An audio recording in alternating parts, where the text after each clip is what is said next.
much for coming. I'm debuting bangs. Sorry if they curl. This is called Weenie and Steve. After Mom caught us playing strip poker in Chauncey Hutter's bedroom, she told us we had to give the guinea pigs back, which was a problem since Weenie just died. He expired outside in his cage, roasted in the windless mid-September afternoon heat. He couldn't pant fast enough, and we forgot to fill his water bottle. Phyllis Fiddler, my brother Robbie, and I didn't know how to play poker yet, and were shivering next to the AC in Chauncey's bedroom. Chauncey said he was going to teach us how to play. We sat around an overturned planter he hauled up from the rec room. I looked out the back window. Weenie was flopped on his side, his paws dangling sweetly, with little Steve licking his head. Robbie and I were down to our undies, and Phyllis, who was 4 years older and Chauncey's age, was down to her training bra. She crossed her arms over her chest and considered which rigged card to play.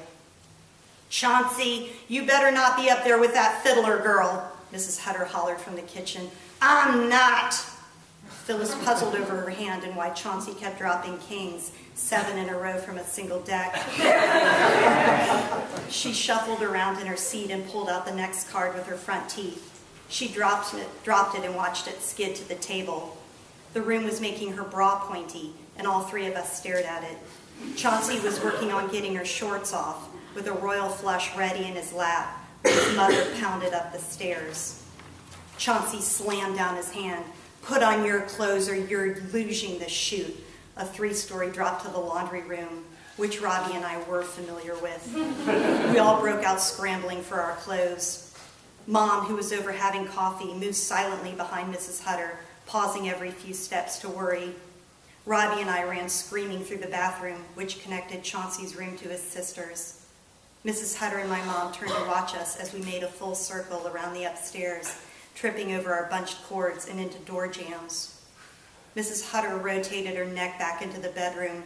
Phyllis was gathering up her clothes and wailing into her jumpsuit. Mom helped Phyllis untangle her hairbands. "Sweetie, Chauncey's going to get into big trouble for this," Mom whispered. "Bring Mrs. Hutter a basket of muffins and a sorry note. But I didn't mean it doesn't matter. She likes Jiffy with the little blueberries." Robbie and I walked out with Phyllis, then remembered the guinea pigs and took off to the backyard. We had brought over Weenie dead in the first place because we didn't want to miss the opportunity to play with Chauncey, a rare treat. I remember when we first got Weenie and Steve. It was a few months before the poker game at Chauncey's. Robbie and I had been trying to get Mom to buy us a dog. "We'll take great care of him," I told Mom. She got up and turned on Star Trek. "Kristen, dogs are expensive. When your first goldfish died, you got really sad, didn't you?" "No." I shook my head and watched the screen for Bones, my favorite. "You didn't?" she snapped, trying to get my attention. "Yes." I got really sad? I did miss my goldfish, whatever his name was, passing feces through his gill and hiding from my pen light. The next morning, Robbie and I wheeled a red wagon over to the Fiddler's house and asked them for some of their extra guinea pigs for training purposes. We wheeled Weenie and Steve back home in a big mesh crate. "Remember, they're yours now," Mr. Fiddler said. "Don't come back here again with them." He brought home animals all the time from the pound, hoarder style. Phyllis wandered outside to see us, but her father told her to go back in and do her homework. We didn't have any since we were 8.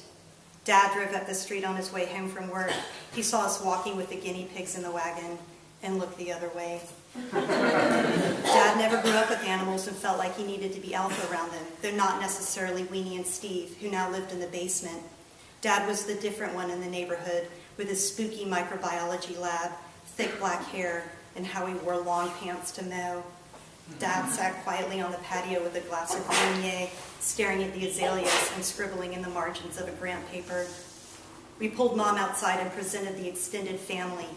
Weenie and Steve were sitting in planks of wood chips clumped together with fright urine. "Okay, but you gotta feed them. Give them water. Play with them. Clean up after them." Robbie wandered off, already bored. It was only a matter of time before both of them died. We'd only changed the lining after they walked across the downstairs carpet in little poop boots. dragging the filth across the room, a horrifying image even for a child. Robbie and I would go downstairs to play with them when we heard the little ball inside the water tube scraping against the dry metal. Screech! Screech! It was unbearable. We never drank water. Why were they always so thirsty? We kept begging our folks for a dog, the pinnacle of pets, after Weenie and Steve passed on. The Fiddlers had a new litter of puppies, and they brought them to the court to hand off. Any household would do, including ours. We had a pregnant house cat at home by then, useless to us, but also a little confusing. Theo was a terrible dog at first, the bitter runt. He panted and caught fleas. Mom told me and Robbie it was our job to take care of him. Theo needed training, which we delivered through angry brow gestures, tugging on his collar, and a lot of yelling. We'd had Theo for about a year. Beside the cat, Daisy, he was our only current living animal. The summer sun was beating down on the rooftops, and Daisy napped on the sill. Mom went to the grocery store, and I was hungry. It was Sunday, Mom's shopping day, my least favorite of the week. I wanted her around all the time. Dad was busy on the phone. I rooted around the cabinet looking for vases to mess with in the garden. I pulled one off the shelf, a special one with cloisonne cherry buds, and snuck it under my shirt. I opened the side door and went into the yard. Theo trotted out after me and plopped down in the mulch under a low-hanging elm. I began pruning Dad's prized azaleas. I flayed the stems and crammed them in the mouth of the vase. Mrs. Hutter was trimming her boxwood hedge and came over to clean up the broken branches I'd left, raking the remains in a pile. "You probably shouldn't do this, Kristen," she said. I ignored her, and she walked back to her yard. I went back to the house, and Theo followed me. "Dad, I'm so hungry. I've been working really hard." He was on the phone with the centrifuge manufacturer. I slinked over to the pantry behind him. I withdrew a box of special treats for when Theo was a very good dog. Sometimes I really liked Theo. I lifted out 2 Gainsburgers from the box, dog patties shaped like hamburger and made out of entrails, corn syrup, and hoof. I glanced at Dad, who was laying out specs and writing down order numbers. I handed a burger to Theo, who dropped it to the floor and began furiously shaking it from the wrapper.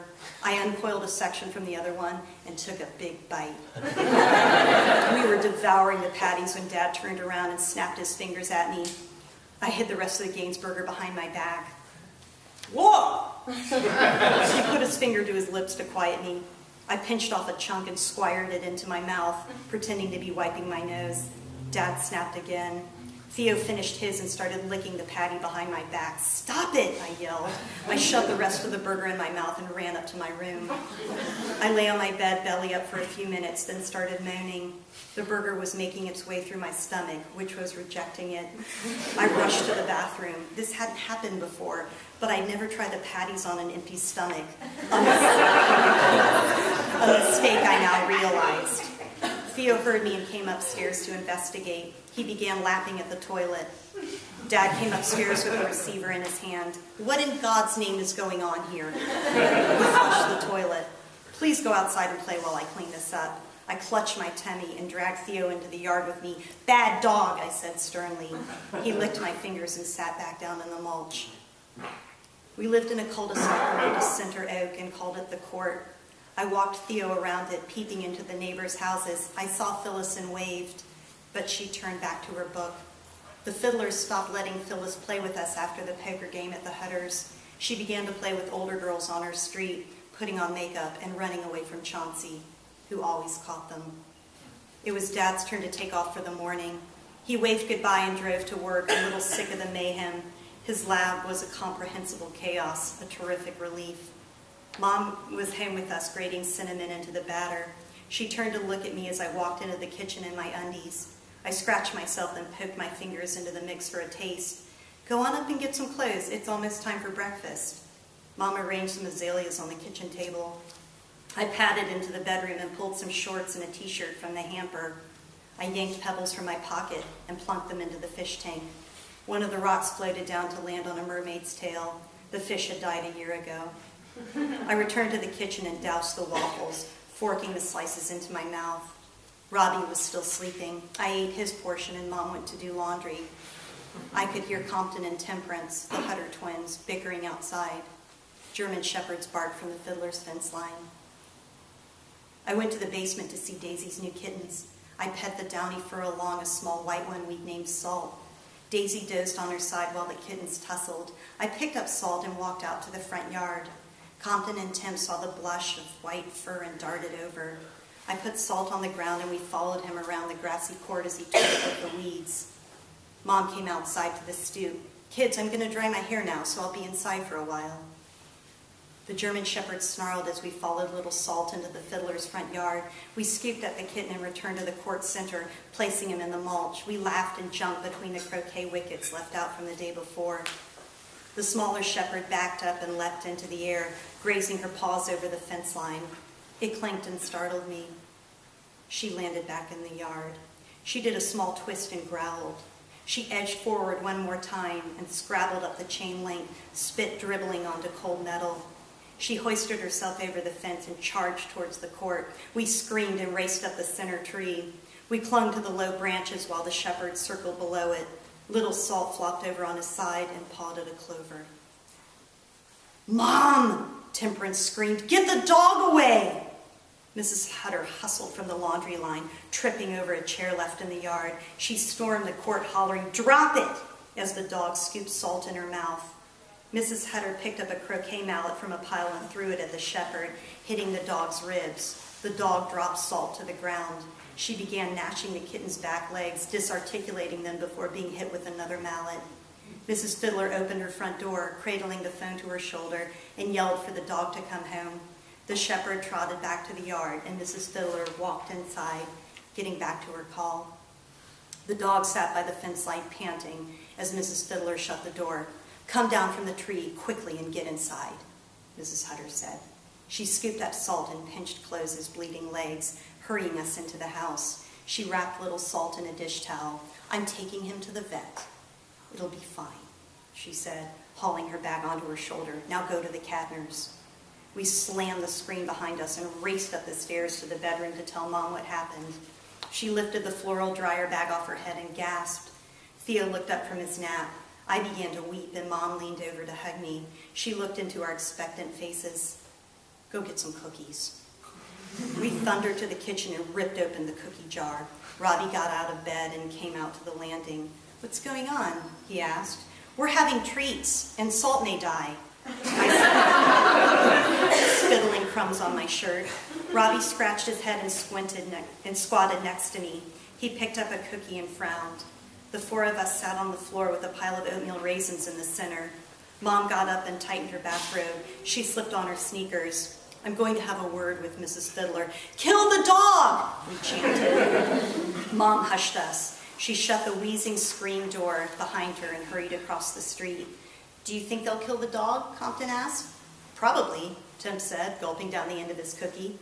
"Chauncey would." When Mom returned, she told us the adults decided it would be best for the shepherds to find a new home and that Mrs. Fiddler would get us McDonald's. We began cheering. "As for Salt, he'll be fine," Compton interrupted. "Mom promised." Mrs. Hutter drove home with little Salt stitched up and nestled into a small box. We ran over to the car and demanded to touch him. "He's in a very delicate state," she said. "Why don't we pet him tomorrow?" She carried the box to our porch and put it inside the door. We ran back to the grassy court, reenacting the scene for Robbie. We climbed the branches, shrieking with delight, "McDonald's!" Mom came outside, smoothing a curl against her forehead, and approached Mrs. Hutter. "The Fiddlers apologized," Mom said. "They're bringing burgers back for the kids. I'll make sure the children get a sorry note." She hugged Mrs. Hutter, who walked back to the laundry pile in the yard. Mom came inside, pulled out a package of muffin mix from the cabinet, and furiously started stirring. Thank you.